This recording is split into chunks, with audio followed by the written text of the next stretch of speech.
So what we've seen is the two women, we don't know what they were saying. I don't think that's audible on anything. They were probably bugging, bothering, whatever, yelling, protesting at the officers. So let's say hypothetically, two women were yelling at one of your officers. Is it okay to violently shove them to the ground? No, sir. So what we saw is that the agent grabbed him, grabbed him, pulled away with a spray, and he's putting up his hand like, oh my God, you're gonna spray me in the face. Right. Do you swear that the testimony you will give before this committee will be the truth, the whole truth, and nothing but the truth, so help you God? Thank you. You may be seated.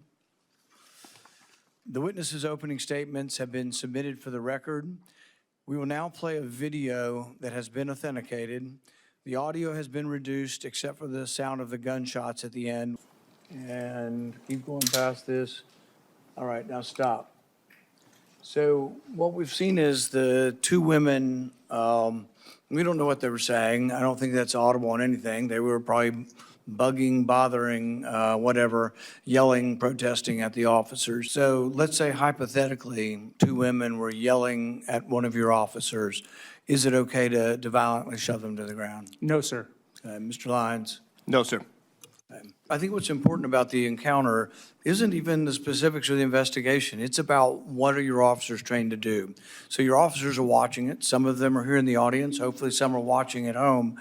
And they need to know. They need a explicit. So there were people who said, and they were part of the government, I don't think they were interviewed, but part of DHS and part of the administration said that, yes, the officers were using de-escalation tactics. Nobody believes that, all right? No one. I'm just going to stipulate that. I don't even need your opinion on that. No one in America believes shoving that woman's head in the face in the snow was de-escalation. More, right there. So what we saw is that the agent grabbed him, grabbed him, pulled away with a spray, and he's putting up his hand like, oh my God, you're gonna spray me in the face. Right. And see, the thing is that we've got more than one problem here.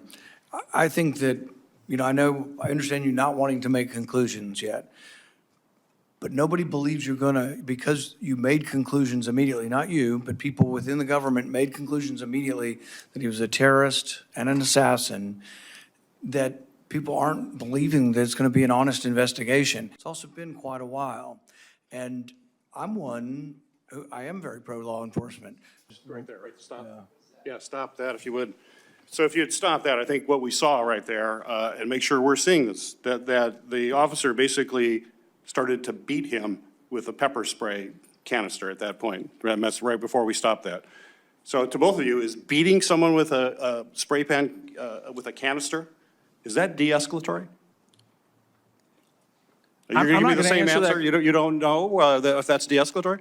Take it away from this incident. If you just saw someone beating someone with a canister on the ground, would you think that's de-escalatory? Was that what We're leaving out what I'm seeing is a subject that's also not complying. He's not following any guidance. He's fighting back nonstop. I don't know what they're saying. I don't know what's going on in this situation. I know that they're all being interviewed what was going on, and that will be part of the official record. But I can't answer whether that's appropriate or not. It depends on what a reasonable officer saw at that time. I think he is retreating at every moment. He's trying to get away, and he's being sprayed in the face.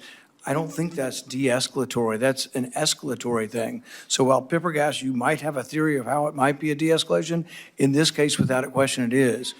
But I can tell you, if we come back with a result, and people say we looked at it, nobody's to blame for anything, and there are no changes, I think it destroys the trust in ICE. You want to trust in ICE and Border Patrol agents. We've got to restore that. And it doesn't mean that we have to do something inappropriate to these agents, but some of the stuff's inexcusable. I mean, and it's going to take, it's going to take conclusions. It's going to come forward. But right now, I don't know that the American public, believes that there can be an honest assessment.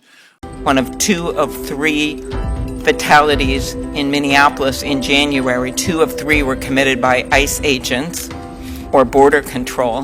They were asked to investigate her wife, and they did not feel that was ethical, and they left. This is incredible talent to investigate fraud that left that U.S. Attorney's Office. So that's something, if we're going to go after fraud, losing that talent is a huge problem.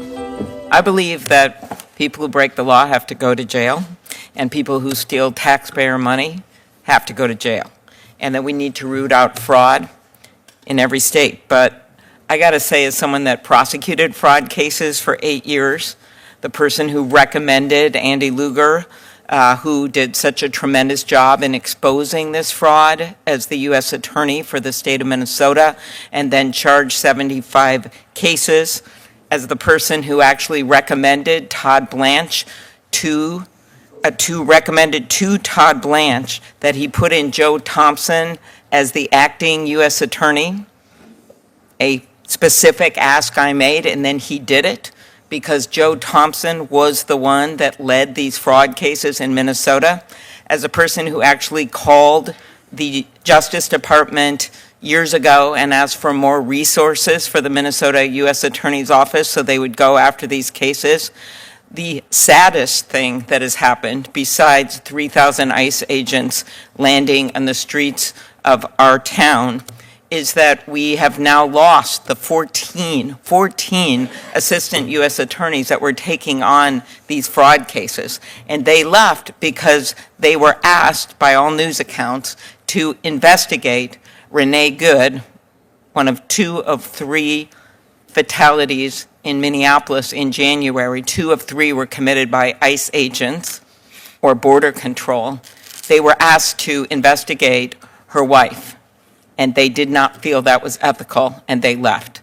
This is incredible talent to investigate fraud that left that U.S. Attorney's Office. So that's something, if we're going to go after fraud, losing that talent is a huge problem. I guess I'd start with you, Mr. Cato, because Mr. Beer of Cato, because you had, I say, passion for going after the fraud, but also for understanding what this Metro surge has all been about. You wrote, benefits fraud is a serious issue, and whoever commits it should be held accountable, but that spending billions on operations like Metro surge will increase the deficit rather than invest in better systems and investigations to control benefits fraud. I would agree, as we've seen in Minnesota, losing that talent, losing the work that has to be done and should be done on a bipartisan basis is such a problem. Can you describe where you think Congress's decision to spend $75 billion on ICE, making 3 times its budget, making it bigger than the FBI, has led to what's going on in Minnesota and ironically cut back on the fraud prosecutions? Yeah, so absolutely. We're actually pulling people and resources away from criminal law enforcement. ICE is recruiting people from the FBI. They've already diverted 2,600 individuals, but they're also hiring people away from police, local police, as well as federal law enforcement into the mass deportation effort, which is not targeted toward criminals. It's not targeted toward fraudsters. It's targeted towards the people who are living their lives peacefully in the United States and contributing to their communities. Thank you. We know the surge has had huge economic costs. Locally, the Minneapolis Economic Development Director estimates the city is losing $10 to $20 million every week. Estimates are it's costing about $18 million a week, the taxpayers of this country, for the ICE agents that are there, for all the hotels, for all the extra hours of local police, for all the jail time. And you explained what's really happening with the numbers, of which I support, going after the worst of the worst. I support going after the violent offenders. But this is all costing huge amounts of money for the people of Minnesota and the people across the nation. Can you discuss the administration's actions and how they are hurting our economy and costing taxpayers? Well, like I said in my prepared remarks, in Minnesota, the immigrant population has reduced the deficits at the federal, state, and local level by almost $140 billion over the last 30 years. Even if you look at the illegal immigrant population nationwide, it's about a $1.7 trillion reduction in deficits over the last 30 years. And it's because these people work, because they're increasing the economic activity, because they're providing goods and services to us as Americans that we have these positive economic effects. Thank you. Ms. Gambler, the data analysis from the firm Optum identified widespread vulnerabilities in the state's Medicaid program recently that allowed questionable billing to go undetected. Can you discuss what GAO recommends to states, and you can do it in writing later as well, to strengthen these programs? Clearly, so much work has to be done in the state of Minnesota on how these grants were allowed, and then, of course, how they were monitored afterward. And I wish that's what we were focusing on instead of indicting an entire population group, which includes police officers, firefighters, doctors, nurses. Please answer. Thanks. Sure, I'll answer briefly, Senator, and happy to provide more information afterward. But GAO has issued a fraud risk framework that lays out leading practices that agencies should take to help upfront prevent, detect, identify, and then address and mitigate fraud risks in federal programs. And so those leading practices are really helpful for agencies to adopt practices relating to conducting fraud risk assessments, making sure they have a strategy in place, and then making sure that they're targeting resources and their anti-fraud activities to the areas of greatest risk. And those types of leading practices really help an agency have in place a process for managing fraud risks at a strategic level.